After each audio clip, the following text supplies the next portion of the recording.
When I married Mia, everything seemed perfect. She was everything I had ever dreamed of, beautiful, kind, and loving. We were a young couple, deeply in love, and after 2 years of marriage, we decided to start a family.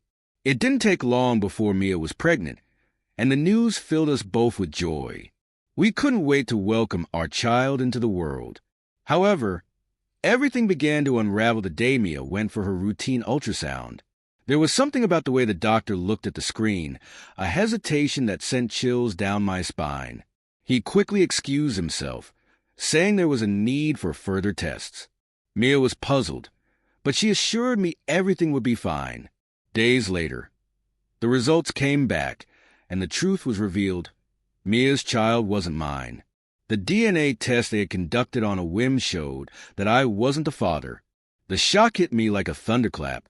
My heart raced, and my world seemed to shatter. I couldn't breathe. I confronted Mia immediately, but she denied everything, even though I could see the guilt in her eyes. She insisted that she had never been unfaithful, but I couldn't shake the suspicion that she was hiding something. As the anger and confusion swirled within me, I made a decision that would change everything. I disappeared. Without a word to anyone, I left. I packed my things and vanished from our lives. I cut off all contact with Mia, my friends, and even my family. I couldn't face the humiliation, the betrayal, or the knowledge that the child I had been preparing to love wasn't mine. Years passed, and I tried to bury the memory of that moment deep within me. I moved to a small town, changed my name, and started over.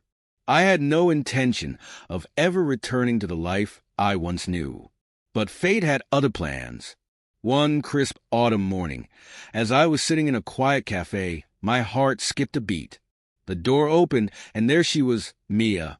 She looked older, but I recognized her instantly. She had tracked me down. Mia stood at the entrance, scanning the room nervously. Her eyes met mine, and in that moment I saw the pain and regret in them. She walked toward me slowly, and I felt a mixture of emotions, anger, confusion, and something I hadn't expected, a twinge of sadness. "You disappeared," Mia said, her voice barely a whisper. "I tried to find you." I wanted to explain everything. I didn't say anything at first, simply looking at her, unsure of what to feel. Years had passed, and yet the hurt from that moment had never faded. "I know you're angry," she continued, "but there's something I need to tell you. The truth about what happened. It wasn't what you think." I could feel the years of pain and uncertainty rising within me. I wanted to hear her out, but I also didn't know if I could ever forgive her. Mia took a seat across from me, her hands trembling slightly as she looked me in the eyes. "I was unfaithful, yes," she said, her voice breaking, "but not in the way you think. The man I was with, he wasn't someone I loved. It was a mistake, something I regret deeply. But after the ultrasound, I realized something even worse. I was pregnant with his child." I felt a sinking feeling in my chest as her words began to sink in. She wasn't just confessing to infidelity. She was admitting to the betrayal that had torn us apart. "I couldn't tell you. I didn't know how," she continued. "I knew I had ruined everything, but I didn't want to lose you. I was scared." Mia paused for a moment, tears welling in her eyes. "The child, your daughter, she's not his either. She's yours. You're the father, not him." I stared at her in disbelief. "What? But the DNA test, it said I wasn't." Mia nodded, her face flushed with shame. "The test wasn't mine. It was the man's test. I had it done in secret, and I didn't know how to tell you the truth. When you left, I thought I had lost everything, but then I discovered something else. The test was wrong. It wasn't your fault, it was mine. I made a terrible mistake, and I didn't know how to fix it." The weight of her confession hung in the air. All the years of confusion and pain seemed to collapse into that single moment. I wanted to scream, to lash out at her for the lies, but something held me back. "I don't know if I can ever forgive you," I said, my voice barely audible. "But I have to know, where is she? My daughter." Mia looked down, her eyes clouded with sorrow.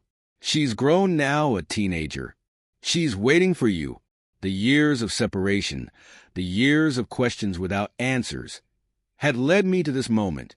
There was still so much to process, but one thing was clear.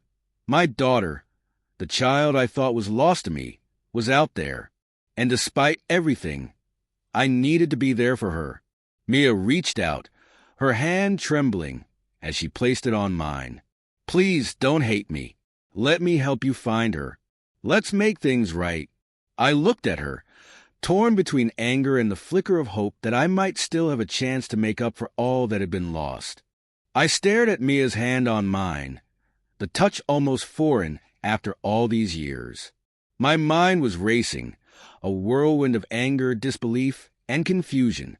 How could she keep this secret from me for so long? And yet, as her eyes met mine, I saw the rawness of her regret and the desperation in her voice. I don't know where to begin, I muttered, pulling my hand away slowly. I left. I left without a word, without even asking why. I thought you betrayed me completely.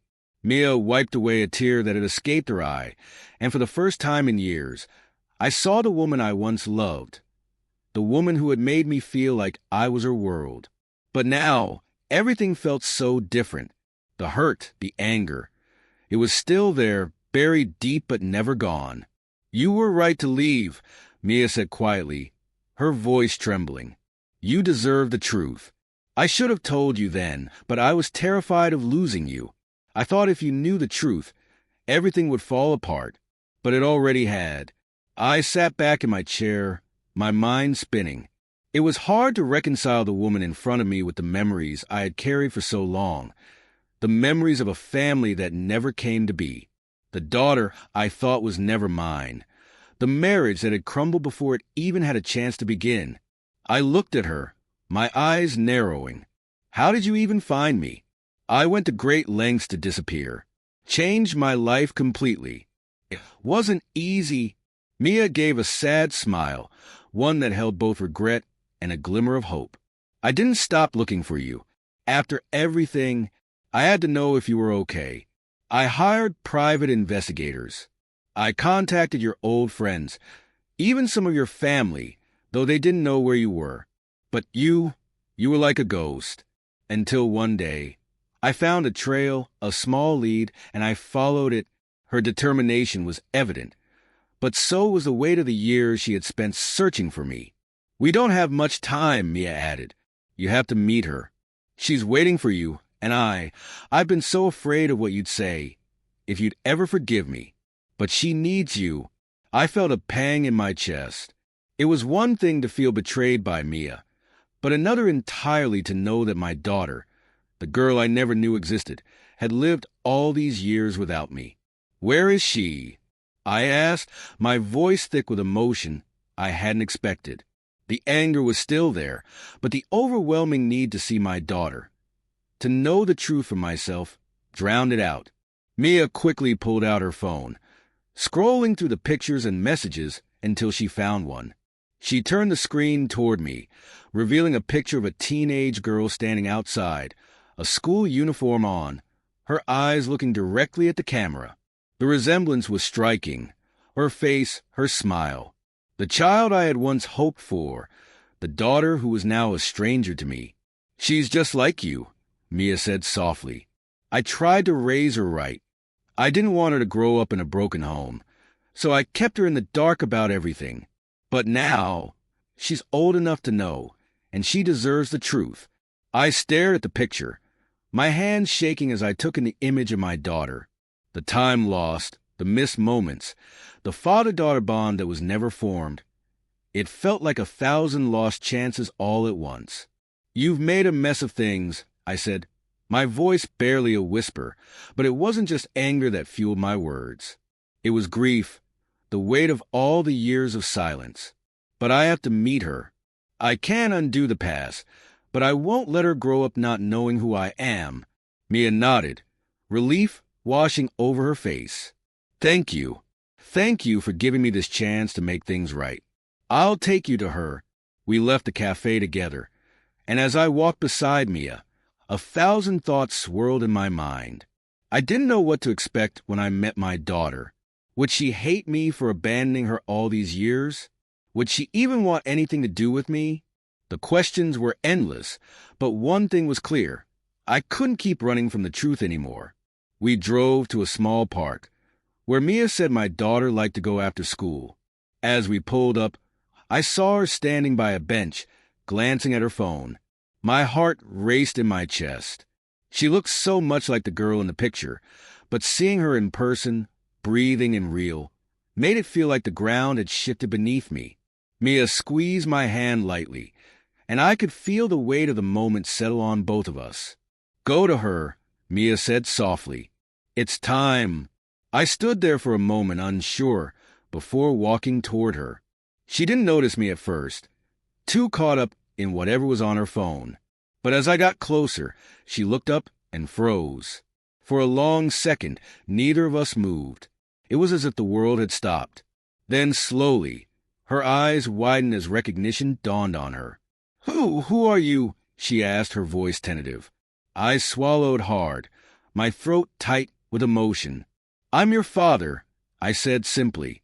Her eyes searched mine, doubt flickering in them as if she couldn't quite believe it. "But I don't." "You've got my eyes," I interrupted softly, the words coming out before I could stop them.